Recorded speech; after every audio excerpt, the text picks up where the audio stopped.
This is the Holy Sepulchre church in Jerusalem. It is the place where Christians believe that Jesus Christ was executed and was laid to rest. The church, the site of this church is obviously a traditional place. It's not something which we have any historical references for, but as an Israeli historian recently said, it's probably as good a place as any when we're looking for the actual place of execution. It's very close to where Pilate had his palace and where he would have given the order to do the killing. There's only one way into the Holy Sepulchre church. It's through this rather small door. The fact there's only one door has caused problems in the past. In 1840 there was a fire, and in the stampede to get out, a large number of people were killed. In 1999, the three churches which used the church came to an agreement that they would build another door, but they haven't so far done so. Immediately on entering, we see this stone, which is the stone which is believed to be the stone of anointing, where Jesus' body was anointed before burial, and this is venerated particularly from the Greek church as being a particularly holy place.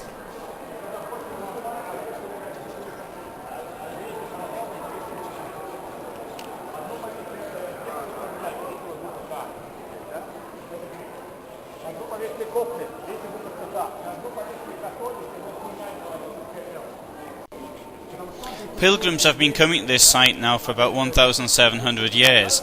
Even after the Muslim conquest of Jerusalem in the 7th century, the church remained Christian and pilgrims were allowed to come. At the beginning of the 11th century, a caliph, said to be the Mad Caliph, had destroyed the church, and although an agreement was quickly made with the Byzantine authorities after his death and for the rebuilding of the church, which was commenced at around 1025, 1027. However, this was not forgotten by the authorities in Rome and was one of the chief reasons for ordering the Crusades in 1095.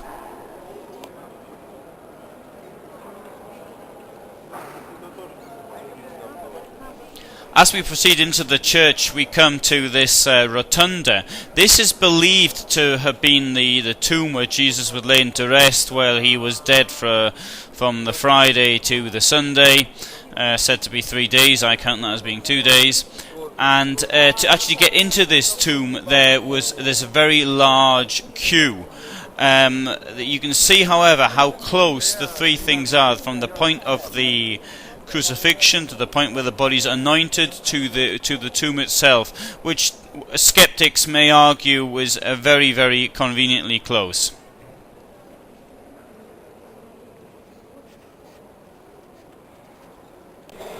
During the period of the Crusades, no crusader could consider his crusade complete until he'd actually been to this church. The Crusades themselves were in fact armed pilgrimages. Obviously for the church it was a way of gaining more power, for the nobles it was a way of gaining wealth, but for the mass of people who went on they believed that they had to go to this church and do whatever they had to do there. Even after the Muslim conquest by Saladin in 1187, Christians were not denied entrance. Indeed, a deal was reached after the Third Crusade which allowed tourists to come and go as they please. The church has never been denied access to Christians. Christians have been able to go there, and it's now administered by three churches in turn, and any squabbles are sorted out by themselves without involving the authorities.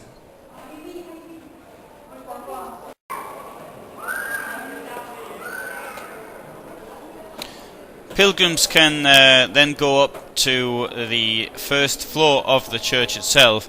This is the point which is said to be the Hill of Calvary, Golgotha, the place where Jesus and the two criminals were executed, the point of crucifixion. and there's even this is said to be the place where the true part of the true cross was found by the Crusaders, and we can also see the rock, and the people stand to touch the rock itself, which is part of the place where the crucifixion took place. Gdzie był tumba,